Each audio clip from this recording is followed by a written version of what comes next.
Welcome back, ladies and gentlemen, to Mouth of the Mark. We're here after Extreme Rules. Daniel, how did you like the shows tonight? Overall, I gave the show a C minus. There were a couple good matches that kind of saved it. But the bad part is that the matches that were good kind of felt like, I don't know, it kind of felt like they weren't, I didn't care enough about them because they weren't promoted well, and it's like the matches they did promote well, both had really weird finishes. I don't know. Overall, just there were cool wrestling spots, but as a WWE pay per view, it felt like just a really good Raw with gimmick matches. You know what I mean?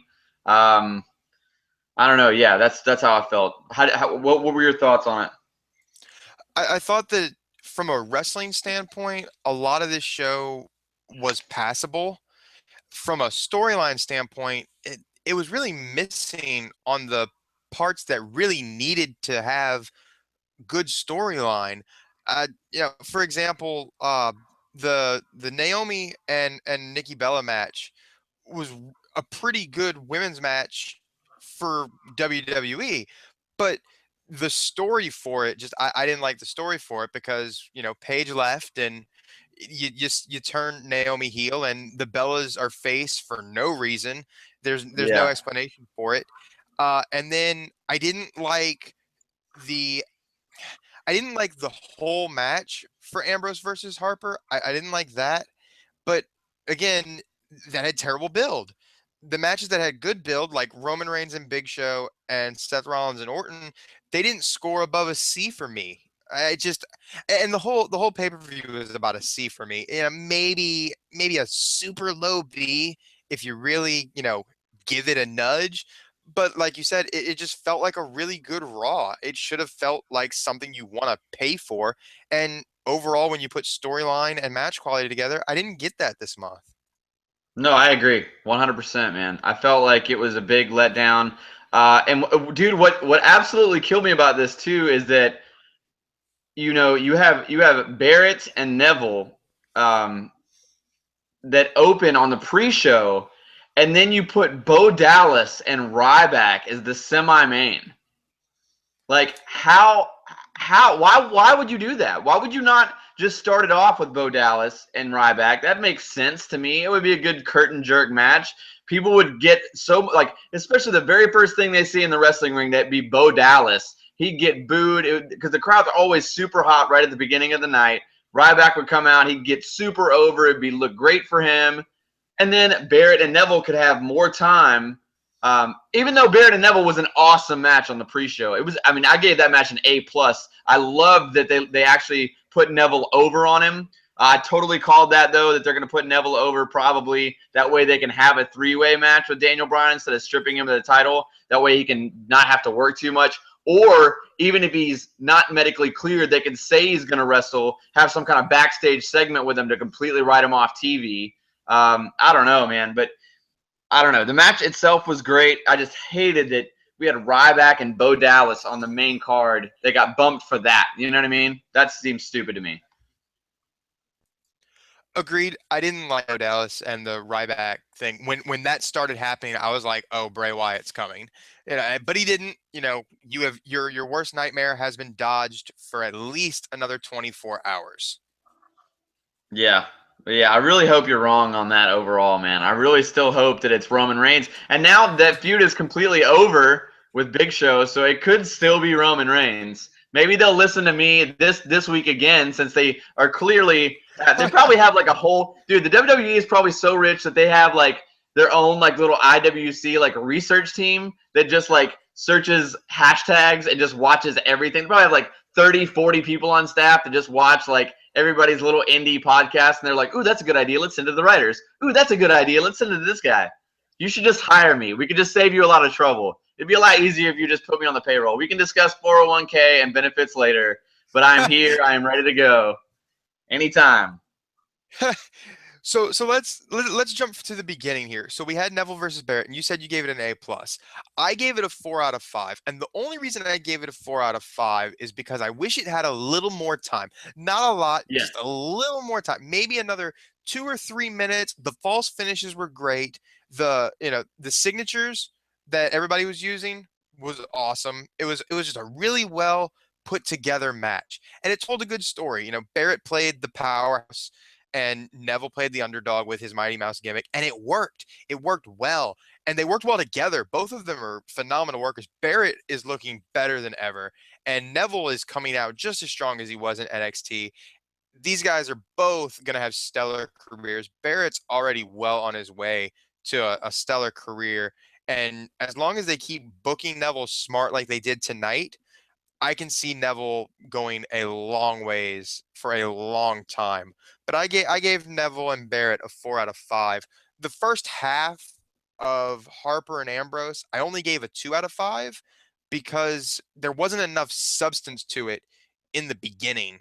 And we'll get to the second half later. But for that first half, even with the speeding off into the city, it just I wasn't feeling it, man. And I usually feel those Harper matches, and same for Ambrose, except for that clothesline that we always talk about.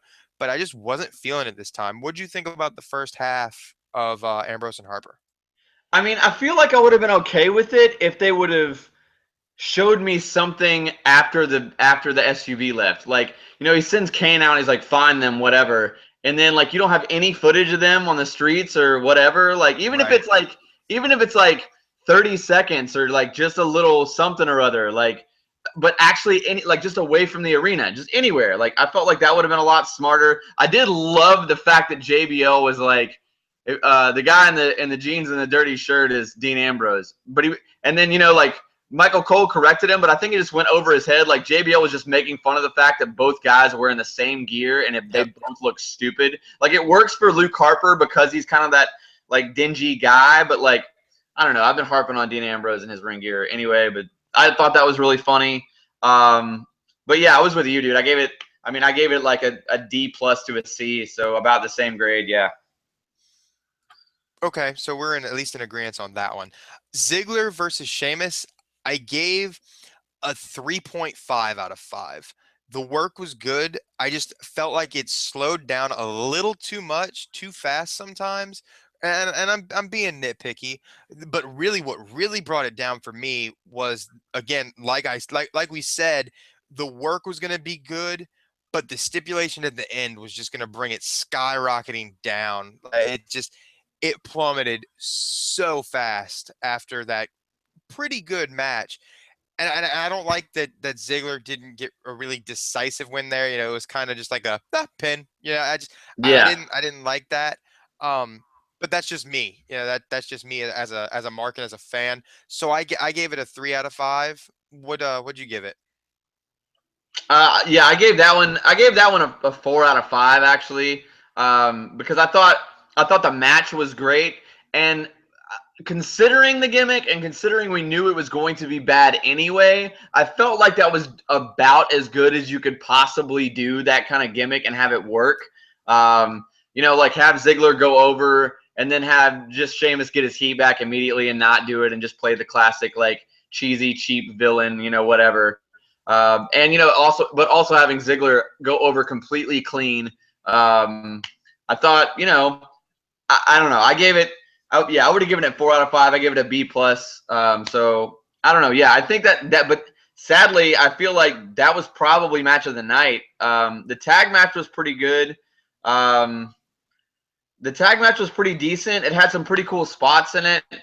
I was really surprised they put over New Day. I don't mind it so much, just because I feel like they're good workers, and they especially in this match, I felt like they started to gel a little bit more as a tag team. I do like that bookend top rope set out DDT that they do as a finish. I think that looks good.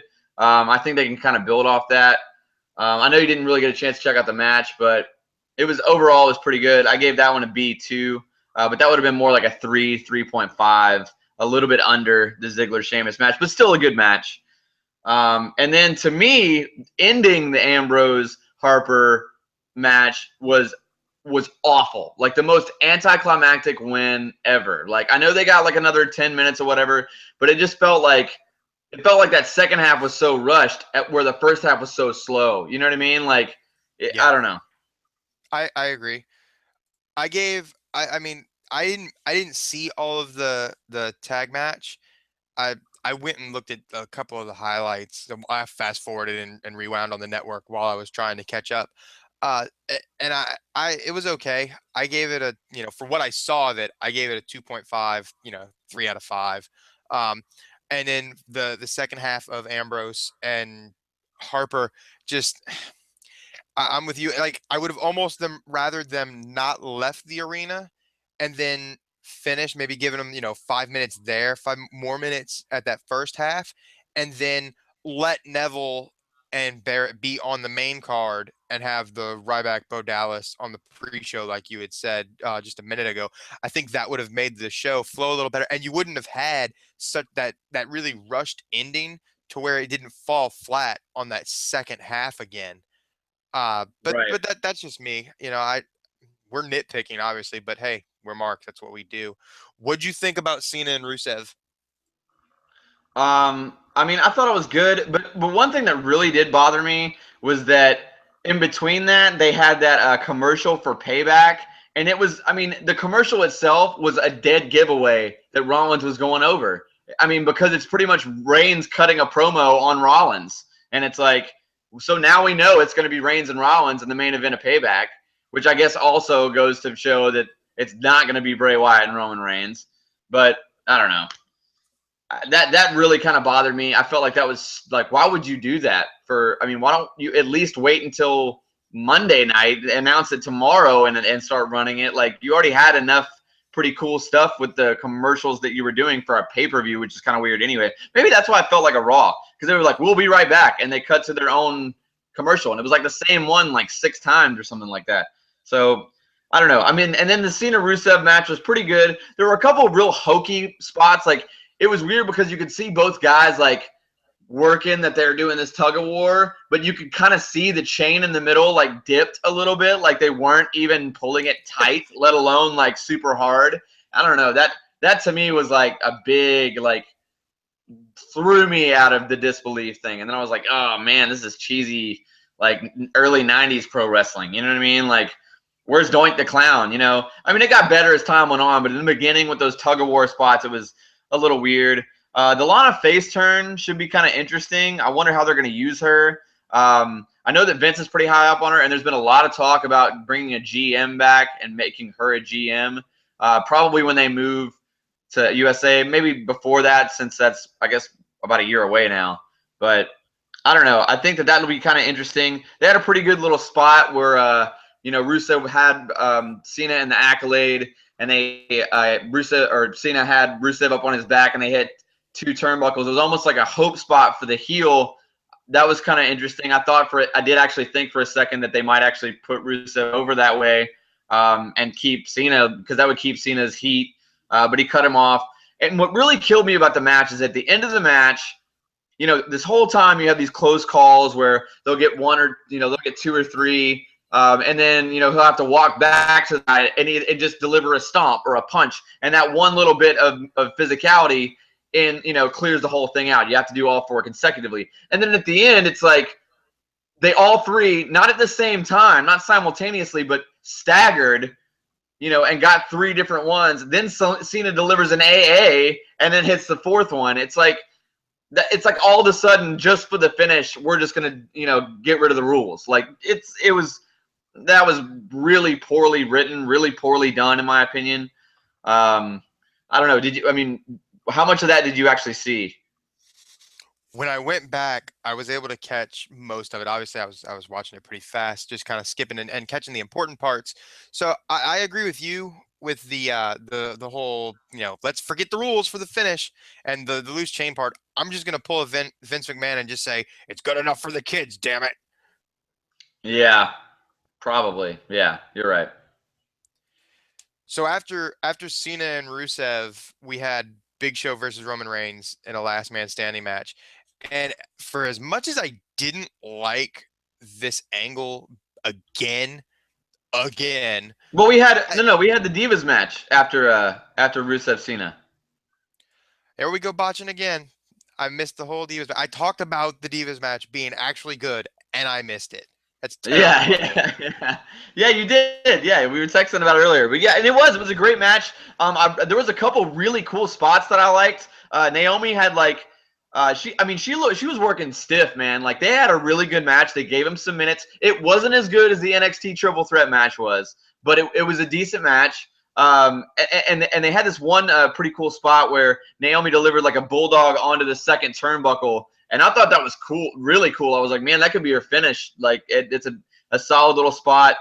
Nikki gave a pretty athletic, like, off the second rope from the turnbuckle enziguri kick to the back of the head that looked really, really good. I kind of would have liked Naomi to go over there because I feel like they're switching the Bella's face just for a second to kind of like, I don't know if they're like filming a movie or something maybe.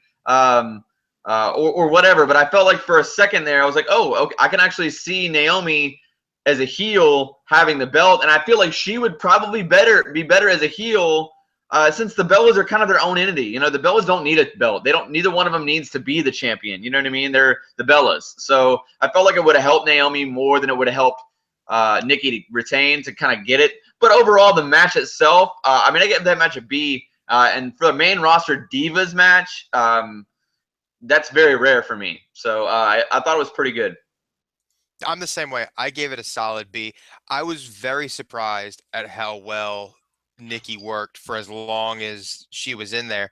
And Naomi was the same way. Naomi worked very well, and they actually gave them time and they let them work. It wasn't so rushed like it is on Raw all the time. And that's what I liked about it most. You gave them time, they were able to tell a story, and it actually worked. It worked well. And it's just the only thing I didn't like about it was the unexplained face turn for the Bellas and Naomi being heel to write Paige off.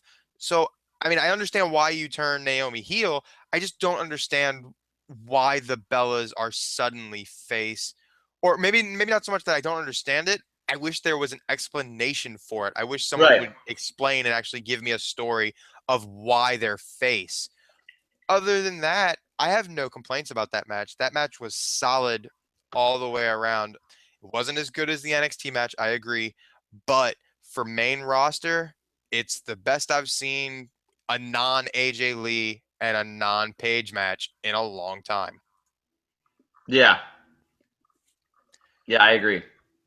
I mean, and going back to like, you know, we were talking about how like, yeah, I mean, especially like the Bellas, like all of a sudden being face. I really feel that like Natalya now, you know, especially you know in that tag titles match where New Day won, which was surprising. I kind of feel like I see where they're going with it. I feel like they're trying to just naturally turn Cesaro and Kid. And I think that maybe that's why they continue to have Natalya work as a face.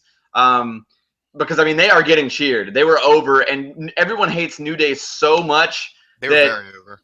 that even if you weren't into Cesaro and Kid, you know you are now. You know, even like the casual fan or the regular mark, you know, is probably going to get behind you know Cesaro and Kid at that match. So if they work a little program with them, I feel like it'd be easy. And honestly, I feel like they'd be a pretty good face tag team too. I know Cesaro hates working face, but you know, Kid has actually been pretty good at it in his, you know, history before. So I feel like that'll work out. And then I don't know, man. And then after that, we had the Big Show Reigns match, which was like, what is that? Part 12, part 13. But considering that it was part 18 of their series, it was a pretty good match. The choke slam from out of the ring through those double tables, that was a brutal bump. I was surprised that Roman Reigns took it. Mad respect for him taking that bump for sure. I thought there were some actually really good spots. Show looked good. Show put on a good match. I felt like that was probably one of his more athletic matches he's had in a while. Took the bump off the top rope. Took I think 2 different table spots.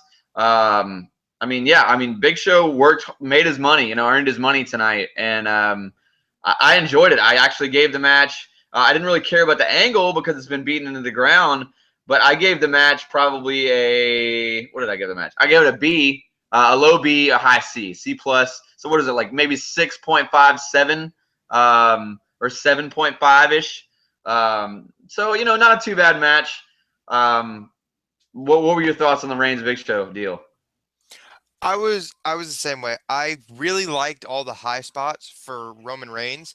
Big Show had some really good spots too. That chokeslam, I agree with you. That chokeslam was gnarly. The spear through the barricade, I popped for that.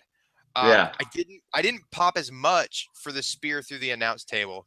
I called the table getting flipped on Big Show. So yeah, you did.